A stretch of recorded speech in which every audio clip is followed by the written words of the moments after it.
Hi everybody, my name is Wes, and today I'm going to give you a little tour of our sailboat, Hakluyt, which is a 47-foot steel boat built in France. It's an expedition style boat with a lifting keel. It's ice hardened and has a lot of features that are unique to this vessel that you don't find on every sailboat out there. One of the most important things is we have electric motors on board, and if you watch until the end, we'll talk a little bit about how those have been doing for us up here in Newfoundland over the winter and what we've learned so far about that.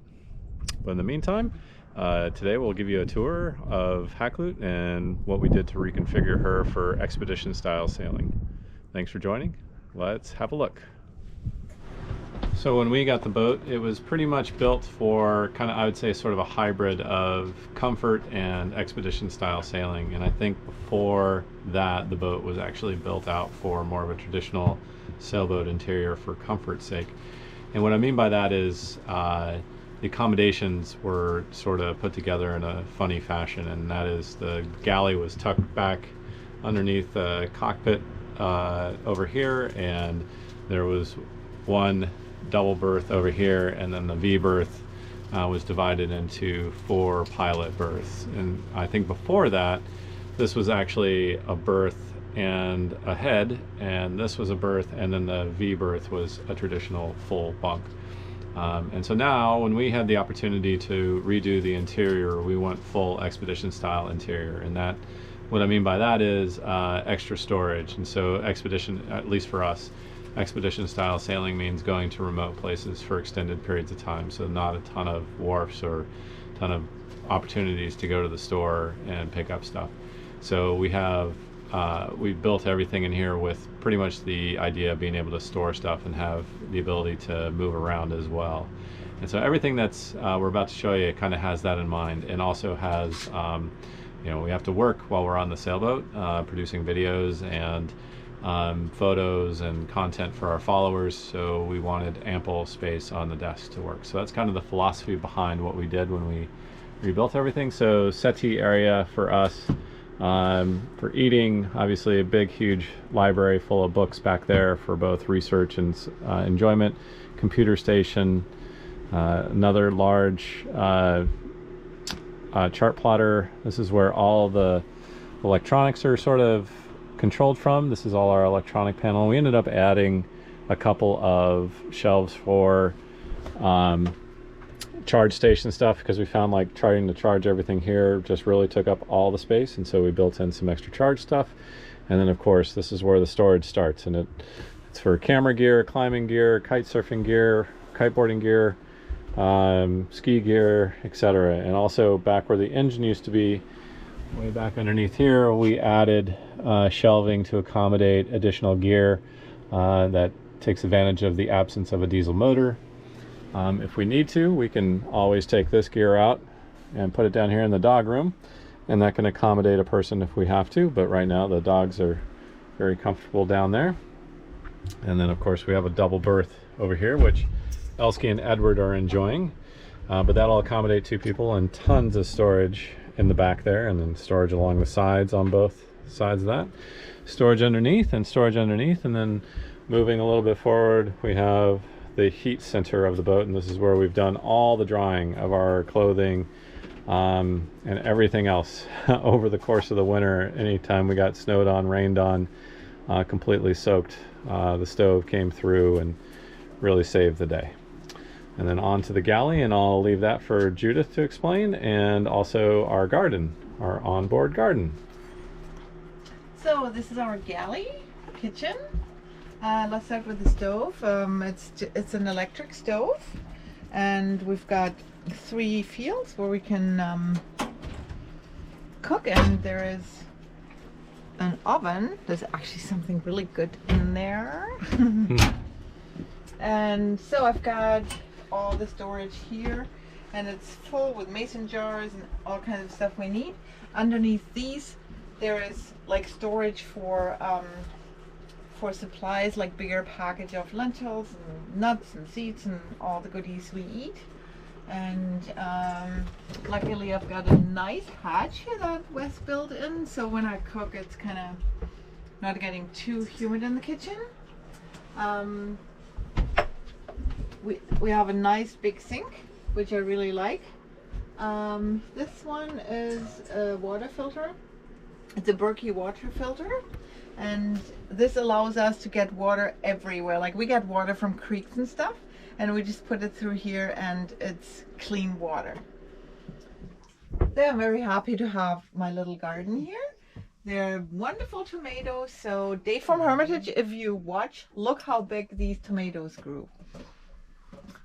This is kale. Over there we have lettuce, and in the back here this is all herbs, sage, basil, and cilantro. And then I've got the sprouts here. Sprouts are very healthy, so if we don't get a lot of fresh vegetables, sprouts are always a really good alternative to stay healthy and get the vitamins and nutrients you need. One of the other things that we have here is a rather large pantry for the galley, so a lot more storage, huge drawers, everything comes out nicely accessible, easy to use. And back behind here would be our water heater. It's a 11-gallon water heater. And then moving forward, this is the area that we just didn't get time to renovate before we took off from Lewisport. So the only thing that we really had a chance to reorganize was the V-berth where we sleep, but there's all kinds of storage here for our jackets and gear. Again, more stuff for fun activities, adventure activities, kite boarding, storage for clothes, for food. And moving forward, this would be our main bedroom, and more storage over there, of course, for clothing, toilet paper, paper towels, etc. Got another cold storage for food, and more storage for food. And then lastly, the head, which is actually a really good size head. The only problem with the head is it just doesn't have a whole lot of headroom, so you got to kind of duck down when showering, which isn't all that convenient. But other than that, it's actually a pretty good head. And the other thing I failed to mention is we have a lot of space in the bilges. The bilges are massive in this boat, and they're actually probably a little too high, perhaps. They could have been lowered down, but when we rebuilt the boat, we just went off of the original scantlings that the boat came with, and so we just affixed the floors to where they were before. But they probably could have gone down 4 or 5 more inches and gave us a little bit more headroom. But anyways, so the cockpit of this boat is really the heart of the boat, I guess. I consider it the heart of the boat because this is where everything is controlled from. This is where you need to be when you're moving around, and this is where the magic happens, I guess, if you will. So it's a little bit different style cockpit than most sailboats. It's a little bit more utilitarian as opposed to comfort oriented, and it has not a lot of space for like inviting guests over for dinner and stuff like that, but it does really well in keeping the crew safe. And so right now we're underneath this Dodger. It's really low, as you can see, to the pedestal head, which makes it a little bit difficult getting in and out, but it's nice and comfy, and it really keeps us out of the wind, especially when we're heading anywhere upwind and even on a beam reach. So that's nice. But we'll start out of the front of the cockpit here and just show you. Got a couple charge stations here for laptops, cell phones, cameras, etc. All of our nighttime lights. We've got a backup depth sounder here, and control panel down here. We get some additional telemetry from the Raymarine setup down here. Control switches for the ocean volt motors and shore power connections. Yeah, so moving backward here in the cockpit, this is probably the main area. That we got an extra large chart plotter. I figure with those aging eyes, it's really hard to look, for me anyway, to look at like a 7 or 9 inch chart plotter. So we went with a larger 16-inch chart plotter, and it makes life so much better visualizing the chart and seeing obstacles and being able to read depth numbers and other hazard type denotations on the chart. Our ocean boat control panels, display panels, Raymarine telemetry, Raymarine autopilot, bow thruster, the dual controls for the throttle for the ocean volt motors, VHF, and everything else that should come on a sailboat. And probably the most exciting thing we get a lot of questions about here is this thing up here, which is our solar panel array, which I custom built. Our wind generators up there and our antenna array back there. Everything's there except for our VHF, which is on the top of the mast. So that's where all the stuff is transmitted, so we try to keep the radiation as far away from us as possible. The solar panels are on stainless steel drawer slides. So these guys, each panel is about 500 watts. The drawer slides slide out. They're activated by a linear actuator which pushes the drawer slide out, and so it exposes 1,000 watts and 1,000 watts worth of recuperation from solar there. Of course, our Starlink going on. We added some pretty big, robust floodlights for the aft portion of the boat, so that we can see boarding the boat at night, or other people can see boarding the boat at night in the dark. And we built this custom carriage for the solar panel array, and it conveniently works as a rack for our kite boards, which is pretty cool. So that ended up being pretty handy. And then we custom built a trolley system here for getting the dinghy off the outboard and on here. So it'll slide out, raise up the outboard, boom, slide it over, drop it back down. And then we get a lot of questions about these guys on the back. These are our shoreline spools. We had that custom welded in, so we carry about 110 meters on each spool, and we've used those several times over the winter. And then of course we have ample room here for tying on bumpers and extra lines and stuff like that. So we'll go ahead and move forward. We have our standard array, standard sailboat array of winches and lines and whatnot. And then here we have our chimney, our sort of makeshift chimney storage over here. And then this big, rather large, too big 6-person life raft. I would like to get more of a suitcase style, because right now the boom comes really close to it. I have it lowered down a little bit right now just for while we're here at the dock, but typically it'll be up a little bit higher, so it'll clear that life raft. But yeah, because we need that in good shape. And 54-foot tall mast, which is a little bit longer than the boat, and then really beefy boom. I know the boom was broken somewhere along the way down to Antarctica in Hakluyt's previous life, and I think this was the replacement for it, and it's much beefier than the one I saw in the photos prior to that. And so on deck we have sort of this legacy, I guess it'd be like a spinnaker pole. We haven't quite figured it out, but there used to be some mounts right about there that would come out to the shrouds, sort of a French style thing, I believe. And then this pole would attach out here as either a whisker pole or spinnaker pole. We've got two really nice stations here for safety when you're working at the mast. I really enjoy these things. They're nice. Brace yourself against, and it gives you something extra to hold on to. And of course it gives us some area to tie on some lines, and we got a little line cleaning up to do. And then the foredeck is huge. This is one of my favorite features of the boat. It has a huge foredeck, and so when we're needing to hoist the dinghy up onto the deck, we got plenty of room up here, and we can still walk on either side. Lots of room for water.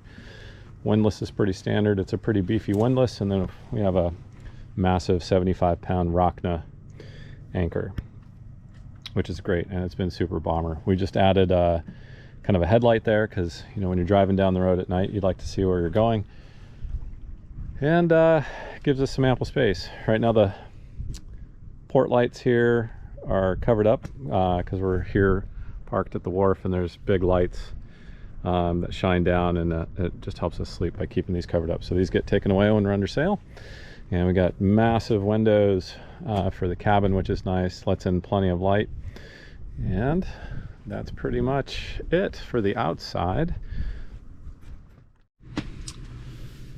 So I didn't do a lot of filming on the install for the Ocean Volt motors, but in essence everything feeds back here to our electronics room, and this is sort of the heart of the boat propulsion system and electrical system. So in the middle we have sort of the brains here, the MG Master LV, which takes in our 2 banks, battery banks, or 2, there's actually 4 banks, but 2 sides of batteries. It feeds into here. This sort of distributes the power, chooses to distribute the power through here. These will be the big feeds out to the port and starboard motors, and then these guys also have our charge cables from solar and wind, and also comes in from our inverter. These would be the distribution boxes here for sending power out to the port and starboard motors, and up here would be the smart solar charger for the solar power. Back there is the controller for the starboard motor for the servo prop aspect of it. And then up here is our galvanic isolator that we just installed here in Hermitage to try and prevent our corrosion issues. And so, yeah, this is sort of the brains. These this tubing here is basically the cooling system. So a backup coolant extra tank up here, and it sends the water down through here through this pump, and pumps the water through like a little horseshoe device that goes through the hull and sticks out on the other side, and basically cools the coolant down, keeping the motor controller nice and cool. The motors themselves actually have the coolant going through the fin of the servo prop, and that helps keep the servo prop nice and cool as well. And we do monitor those temperatures when we're motoring, just to make sure that they don't overheat for some strange reason, or we lose coolant or something like that. And these big orange cables right here go through and connect to the motor. So this is the port side servo prop motor head, the control box there. Yeah, not too difficult, fairly simple process. This cable here threads up through the motor from the servo prop itself. This is the cable that will control the angle and pitch of the blades, and that's pretty much all there is to it. Okay. So probably one of the other big questions that we get asked is all about the electric motors. So we converted Hakluyt from a diesel engine back in 2022 and installed 2 15 kilowatt ocean volt servo prop motors. And these things take a gargantuan amount of energy to power. We installed 115 kilowatts worth of lithium iron phosphate batteries, which is massive, right? And I tell people generally that, you know, if you have an average household, let's say it consumes 10 kilowatts of power per day, that we could power that household for 11 days.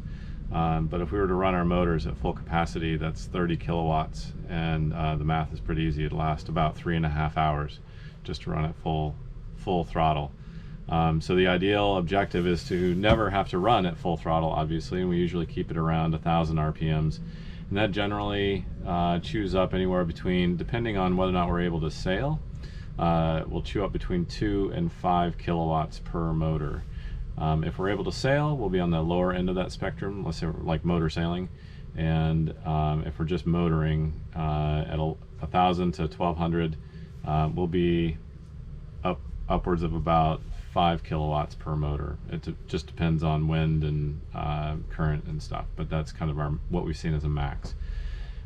Our experiences with it have been a pretty steep learning curve on trying to figure out how to balance the usage of the motors with sailing. You know, of course, we haven't really been in a big hurry here in Newfoundland, but we also have objectives that we were trying to meet. And we did run into some limitations. So for instance, crossing from Newfoundland over to Nova Scotia during the winter was impractical because the forecasts for the winds were really, they would change quite frequently and quite often, and we just didn't have that safety factor of having a big diesel engine with a motor, or with a large tank, to know that we could motor all the way across if we had to. So it did limit us in that capacity. But what we're starting to learn now is, as the weather improves coming into spring, we're able to sail more regularly, and that's really helping reduce the consumption of the motors. And in fact, we've been completely off grid here for about the last 3, almost 4 weeks, and we realize that we're able to put back into the system what we use, at least on a daily basis, and sometimes we have a positive net gain between the 2 kilowatts of solar and 800 watts of wind generation. The unfortunate thing that we've experienced is that we can't get regen to work. Still coming into the end of May, you know, we bought the system based on the ability for the Ocean Volt motors to turn the props while under sail. It says in the manual anything over 4 knots, but we've been advised that it's really over 6 knots. And we've been sailing well over 6 knots on several occasions, and the regen just won't engage. So we've had no ability. That's sort of our three-legged stool for getting electrons back into the battery bank, and we're missing a rather severe part of that leg. And we think that once we can get that remedied or rectified, hopefully Ocean Volt will come through and continue to help us with that. Then we'll be fully good to go no matter where we are. For instance, the other day we sailed across about 45 miles. We had to motor to get out of where we were and motor to get into where we were, but we had to face 20-knot winds getting into the anchorage that we're currently in, and we ended up consuming about 10% of our battery bank just fighting 20-25-knot winds. Had we sailed the whole way with regen, we probably only would have been a net loss of 5%. So regen is absolutely key if you're going to look at electric motors. And so far we haven't had it, and it's been a little bit of a crippled crutch, but hopefully here in the not too distant future, we keep thinking that'll get remedied, and we'll keep you posted on that. In the meantime, thank you very much for watching the boat tour. Hope you learned something. Hope it was enjoyable for you. And if you like our channel, give us a thumbs up. And if you want to support us, please subscribe. And you can also head over to our website. Instead of Patreon, we have our own crowdsourcing platform there on the website, and everything will be linked down below in the show notes. Thanks, guys. Bye.